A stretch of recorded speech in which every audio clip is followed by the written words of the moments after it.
Hi, my name is Dr. Michael Housman, and I'm a workforce scientist.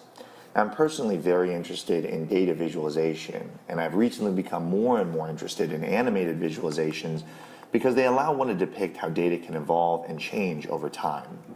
Now, what I'd like to show you today is an animated visualization my team created in order to address issues that we encountered when clients observed subpar results relatively early in an engagement.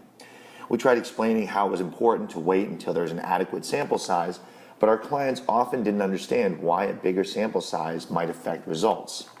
So instead, we created an animated visualization depicting a client engagement in which we plugged in an assessment in mid-November.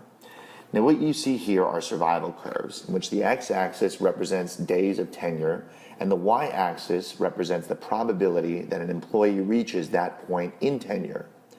And what you'll see here are red, yellow, and green lines, and those represent the red, yellow, and green applicants that come out of the platform.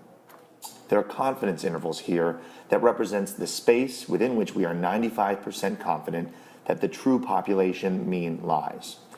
What we've done here is generate a curve on each day of the engagement, and we lay them over each other like a flip book so that we can see the outcomes unfold over time. And what you'll notice is that relatively early in an engagement, there are a few things that jump out. First, the curves are choppy. They resemble a stepwise function. Second, they jump around a lot. Third, we see that the lines, those red, yellow, and green lines, overlap. And fourth, we have relatively wide confidence intervals. Now, as the sample size grows over time, the law of large numbers takes effect, and the sample converges on the true population mean. So you'll first notice that the curves become smoother. They bounce around a lot less. There is much clearer differentiation between those green, yellow, and red lines. And fourth, the confidence intervals narrow as we become more and more confident in the results. When we shared this with clients, we explained that this is not because the greens have become any better or the reds have gotten any worse. It's because we need a sufficient sample size in order to see these results more clearly. This seemed to resonate with them, and they subsequently understood the need to wait until the sample had gotten big enough before they analyzed results.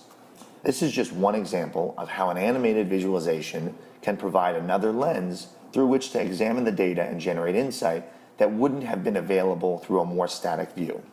I'll be sure to post more on my website as I continue to develop them.